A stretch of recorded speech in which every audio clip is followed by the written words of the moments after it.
자, 여러분 환영합니다. 오늘 우리가 파헤쳐볼 해설의 주제 진짜 흥미롭거든요.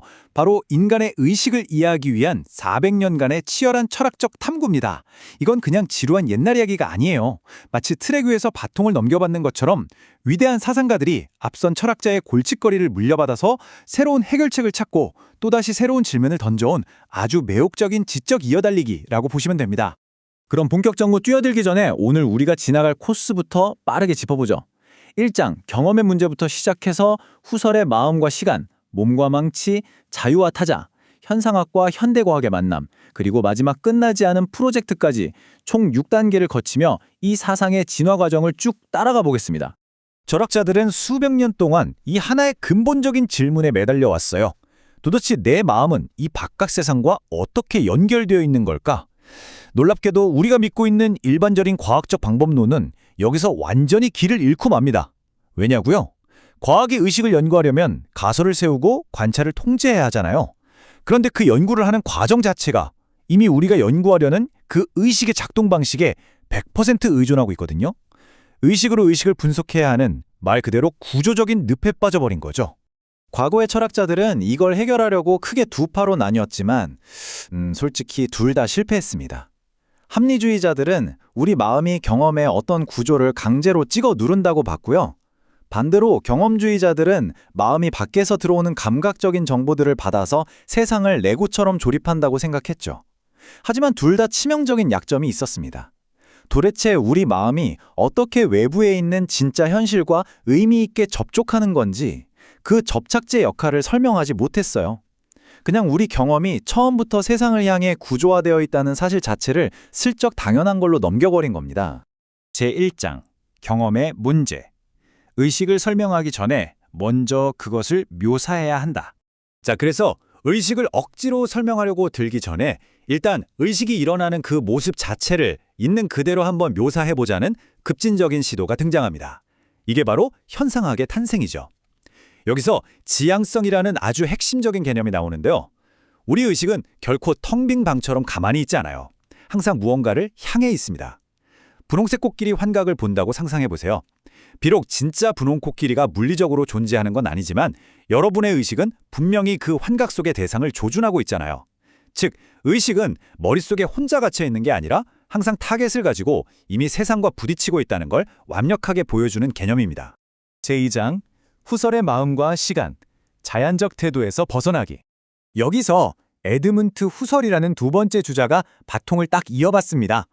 후설은 의식만 순수하게 떼어내서 현미경으로 관찰할 수 있는 아주 정교한 방법을 만들고 싶어 했어요. 그러려면 우리가 평소에 아무런 의심 없이 맹신하는 자연적 태도에서 벗어나는 특단의 조치가 필요했죠. 그래서 꺼내든 카드가 바로 에포케, 즉 판단 중지입니다. 잠깐, 이거 데카르트처럼 세상이 다 가짜라고 의심하고 지워버리자는 게 아닙니다. 방 안의 책상과 창문, 우리한테 생생하게 느껴지잖아요. 그냥 그것들이 내 마음 밖에서 독립적으로 존재한다는 무의식적인 믿음을 잠시 괄호 안에 넣고 멈춰두자는 거예요. 그렇게 판단을 멈춰야만 우리의 경험이 도대체 어떻게 지어지는지 그 순수한 뼈대만 온전히 관찰할 수 있으니까요. 이게 우리의 시간 감각을 진짜 기가 막히게 보여주거든요. 좋아하는 노래의 멜로디를 한번 떠올려 보세요. 우리가 멜로디를 들을 때 단순히 칼날처럼 좁은 1초의 찰나, 즉 원초적 인상만 듣는 게 아닙니다.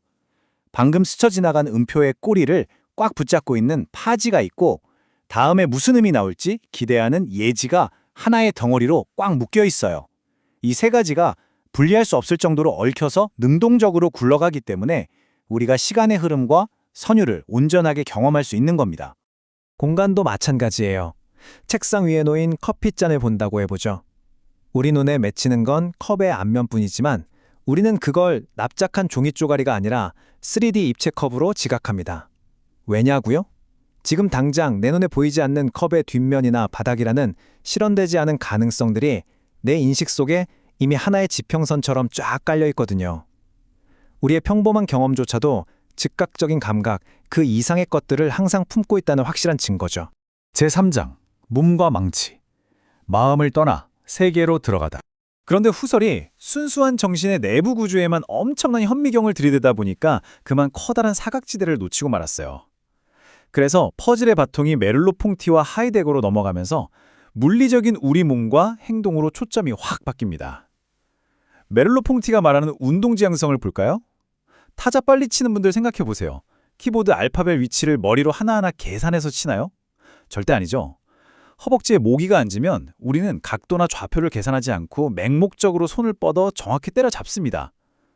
뇌가 언어로 생각을 정리하기 전에 우리의 몸이 먼저 환경을 입체적으로 이해하고 정밀하게 행동하고 있다는 엄청난 이야기입니다. 이 흐름이 하이데거의 그 유명한 세계, 내 존재로 이어집니다. 핵심은 이거예요. 우리는 책상에 점잖게 앉아서 지성적으로 세상을 파악하는 텅 빈 머리가 아닙니다.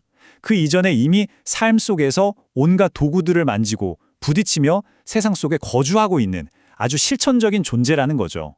하이데거는 아예 세상과 나를 가르는 주체와 객체라는 분리 자체를 부정해버리면서 후설이 세워둔 기초를 뿌리째 흔들어버립니다. 이 부분이 정말 흥미로운데요. 흔히 쓰는 망치를 한번 떠올려 보시죠. 우리가 못을 박는데 한창 몰두해 있을 때 손에 든 망치 자체는 전혀 신경 쓰이지 않아요. 망치는 그저 작업의 목적 속으로 투명하게 스며들어 사라집니다. 이걸 손 안에 있음이라고 하죠. 그런데 갑자기 망치 자루가 뚝 부러지면 그제서야 우리는 작업을 멈추고 망치를 하나의 독립된 사물로 바라보게 됩니다. 다시 말해 물건들은 우리의 실용적인 목적이 깨지고 실패했을 때만 비로소 인지적인 대상으로 우리 머릿속에 나타난다는 겁니다. 정말 대단한 통찰이죠. 제4장 자유, 무, 그리고 타자. 자아와 타자성. 하이데거가 인간의 거대한 존재 구조에만 너무 집중하다 보니 정작 개개인의 자유의지나 다른 사람이라는 변수가 쏙 빠져버렸어요. 이걸 장폴 사르트르와 에마뉴엘 레비나스가 낚아챕니다. 사르트르는 아예 대놓고 의식은 무다라고 폭탄 선언을 해요. 꽉 채워진 나무 의자와 달리 우리 의식은 텅 비어있기 때문에 현실을 부정하고 새로운 미래를 상상할 수 있다는 거죠. 사르트르가 말한 카페 웨이터를 상상해보세요. 기계처럼 완벽하게 웨이터 연기에 푹 빠진 사람은 사실 자신이 언제든 카페 문을 박차고 나갈 수 있는 자유로운 존재라는 걸 외면하는 겁니다. 스스로를 그냥 하나의 물건으로 깎아내리는 자기기만인 거죠. 의식은 고정된 게 아니라 무한한 자유 그 자체거든요. 하지만 여기서 레비나스가 완전히 다른 태클을 겁니다. 기존 철학이 결국 타인마저도 내 생각의 틀 안으로 폭력적으로 구겨 넣어버렸다고 날카롭게 비판하죠. 그러면서 얼굴이라는 개념을 들고 나옵니다. 여기서 얼굴은 눈, 코, 입을 말하는 게 아닙니다. 내가 가진 알량한 지식이나 범주로는 절대 지배할 수 없는, 그저 존중할 수밖에 없는 절대적인 타자가 내 앞에 떡하니 나타나는 아주 압도적인 사건을 뜻해요. 레비나스에게 살인하지 말라는 건 무슨 도덕교과서에서 논리적으로 외운 규칙이 아닙니다. 상처받기 쉬운 타인의 얼굴과 온전히 마주치는 그 순간 우리가 머릿속으로 때리면 안 되지 라고 생각하기도 전에 우리의 존재 자체를 원초적으로 쾅 때리는 경험입니다. 윤리가 우리가 세상을 인식하는 방식보다 훨씬 더 깊고 근원적인 곳에 자리 잡고 있다는 아주 강력한 선언이죠. 제5장 현상학과 현대과학의 만남, 신경현상학 논쟁. 이제 타임머신을 타고 현대로 훌쩍 넘어와 볼까요? 400년 동안 철학자들의 머릿속에서 오가던 이 순수 철학적 논쟁들이 오늘날 최첨단 인지과학과 정면 충돌하게 됩니다. 여기서 그 골치 아픈 어려운 문제, 더 하드 프로블럼이 튀어나오죠. 마음속 깊은 곳에서 느끼는 생생한 1인칭의 주관적 경험이랑 fMRI 화면에서 번쩍거리는 차가운 3인칭의 뇌 스캔 이미지를 도대체 어떻게 하나로 연결할 수 있느냐는 겁니다. 뇌세포가 전기 신호를 주고받는 메커니즘을 100%다 밝혀낸다고 쳐도 왜 하필 그게 아픔이나 기쁨 같은 주관적인 느낌으로 다가오는지는 신경과학만으로는 여전히 미스터리거든요. 그래서 여기서 진짜 중요한 포인트는 이겁니다. 프란시스코 바렐라 같은 혁신적인 학자들은 실험 참가자가 자기 경험을 직접 말하게 하고 그걸 뇌파 데이터랑 실시간으로 매칭시키는 신경환상학을 돌파구로 내놓았습니다. 이거 실제로 꽤 유용했어요. 하지만 댄 자하비 같은 철학자들은 딱 선을 긋습니다. 주관적 경험을 단순히 실험실의 통계 데이터로 써먹어버리면 후설이 평생을 바쳐 지키려고 했던 경험의 보편적이고 필수적인 구조라는 철학적 뼈대가 다 무너져버린다는 거죠. 제6장 끝나지 않은 프로젝트, 현상학적 방법론의 현주소.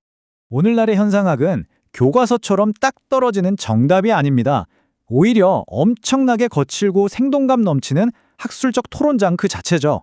현재 가장 뜨거운 감자 중 하나가 바로 비판적 현상학인데요. 프란치 파농의 연구 등을 이어받은 이 흐름은 옛날 고전 현상학이 백인이나 남성 등 특정 역사적 주체의 경험만을 은근슬쩍 보편적인 것으로 퉁쳐버렸다고 날카롭게 지적합니다. 인종차별이나 젠더 같은 현실의 구조적인 억압이 어떻게 인간의 근원적 경험 구조 깊숙이 파고드는지를 연구하는 거죠. 이건 어느 한쪽 편을 드는 정치 싸움이 아니라 시대적 우연성이 우리 의식을 어떻게 조각하는가를 파헤치는 아주 진지하고 생산적인 학문적 논쟁입니다. 자, 이렇게 우리는 의식의 본질을 파헤치는 400년의 길고 매혹적인 이어달리기를 함께 했습니다. 마지막으로 아주 도발적인 질문을 하나 던지고 싶네요. 과연 우리의 이 복잡무쌍한 경험이 투명하고 단일한 단 하나의 근본 토대로 완벽하게 쪼개질 수 있을까요? 400년이 지났지만 이 거대한 퍼즐은 아직도 미완성입니다. 하지만 확실한 건 지금 이 해설을 들으면서 고개를 끄덕이고 때로는 의문을 품고 있는 여러분 자신의 살아 움직이는 그 경험 자체가 가장 경이로운 철학의 대상이라는 사실이죠. 오늘부터 여러분의 평범한 일상을 이 현상학의 렌즈로 새롭게 관찰해 보시길 바라며 오늘 해설은 여기서 마치겠습니다. 함께 해주셔서 감사합니다.